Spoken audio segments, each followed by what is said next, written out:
حکیم صاحب، عامر چودھری صاحب پوچھ رہے ہیں کہ جی متلاتا رہتا ہے، ٹھیک ہے، گھبراہٹ رہتی ہے، کوئی آسان سا علاج بتا دیں۔ ویسے تو اگر متلی ہے نا تو پھوپھلی جو ہماری دوائی ہے وہ بہت اچھی ہے، متلی کے لیے، الٹی کے لیے بہت اچھا ہے۔ عموماً ہاضمے کی پرابلم کی وجہ سے ہوتا ہے، کھانا چبا کے کھائیں، کھانے کے بعد لیکوڈ نہ لیں تو اس سے بھی طبیعت میں کافی فرق پڑ جاتا ہے۔ خوب اچھی طرح چبا کے کھائیں نا، اور ثقیل چیزیں، تلی ہوئی چیزیں نہ کھائیں۔ ایک نسخہ پڑھا تھا دادا جان کی کتاب میں، غالباً مفت علاج میں تھا یا گھر کے علاج میں، کسی ایک میں بہرحال دادا جان نے لکھا ہوا ہے تو وہ مفت علاج، لیکن تھوڑا سا نفیس لوگوں کی طبیعت پہ ذرا ناگوار گزر سکتا ہے کہ اگر یہ اس صورت میں ہے کہ اگر آپ کے پاس کوئی چیز اویلیبل نہیں ہے تب مطلب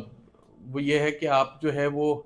جو اپنا پسینہ ہے جو ہے اس کو سونگھیں، تو اس سے ذرا طبیعت کی متلاحٹ کم ہو جاتی ہے۔ وہ بعض اوقات ڈپینڈ کر رہا ہوتا ہے کہ اس میں مطلب ویسے تو ظاہر ہے نہیں ہوتا، لیکن بغل میں عموماً جو ہے وہ انسان کے پسینے کی اسمیل ہوتی ہے، جو اروما ہوتا ہے جو انسان کا اپنا، اس کو سونگھنے سے جو ہے وہ طبیعت کی متلاحٹ جو ہے وہ کم ہو جاتی ہے۔ اور یہ جسٹ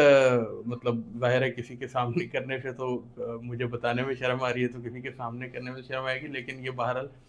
ایک آزمودہ سی چیز ہے، اس کو کر کے دیکھا جا سکتا ہے۔